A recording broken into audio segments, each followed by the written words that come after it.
I do not think we should meet students where they are academically. This is one of those things that sounds so good when we say it. Oh, yes, I want to meet my students where they are. But if we say it the other way, if we say, hey, should we lower expectations for some students? Well, obviously, we don't want to lower expectations for students, but those are kind of the same thing. If you look at the original differentiated instruction material, like from Carol Ann Tomlinson, she talks about differentiating content, process, and product. And think about what happens if we differentiate content. If we say, you know what, based on where you are, it doesn't matter what the objectives of this course or the standards for this grade are, I'm going to differentiate the content for you. What effect is that going to have? Well, I think ideally in our minds, it results in more relevant teaching to where the student is and results in more learning.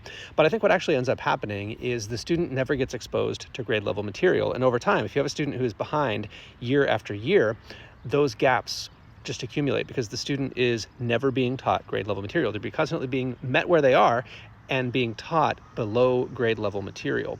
So I think this is a pretty serious issue that we have to grapple with. And I think the only solution is to hold the line on what the grade level expectations or what the course objectives are. And we have to say, the purpose of having a class, like the teacher's job in having a class, is not to meet students where they are. It's not to meet students' needs. It's to teach the specific material for that course. And you might say, well, what if the student can't learn it? What if they're not ready?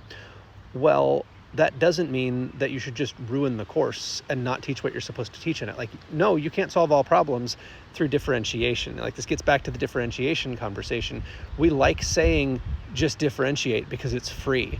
Right? It costs $0 to tell a teacher to differentiate.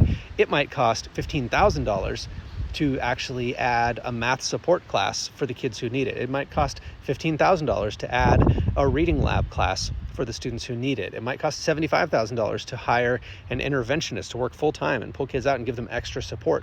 But it's that extra support that allows teachers in the classroom to teach what they're actually supposed to teach and not teach below grade level material. And I think this is a huge equity issue because when you have a lot of kids in a school who are below grade level, all of the teaching ends up meeting students where they are, which means teaching below grade level. So I think we've got to hold the line on grade level standards. Even if we feel like it is sometimes going over kids' heads, that is the only way to keep them moving forward. Like, they're never going to catch up with intervention alone. They need both intervention and grade level instruction that addresses the actual standards for that grade or course. Let me know what you think.